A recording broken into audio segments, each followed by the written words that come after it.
Fevral ayının 20-si Ramazan ayının ikinci günüdür.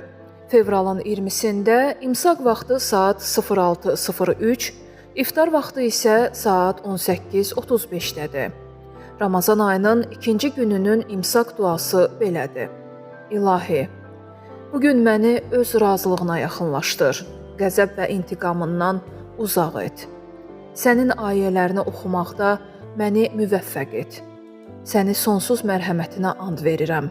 Ey rəhimlilərin ən rəhimlisi. İftar duası isə belədir. İlahi, sənin üçün oruc tutdum. Verdiyin ruzi ilə iftarımı açıram və sənə təvəkkül edirəm. Orucumu qəbul et. Həqiqətən sən duaları eşidən və hər şeyi bilənsən. Ey geniş məğfirət sahibi, günahlarımı bağışla. Allah orucunuzu qəbul etsin.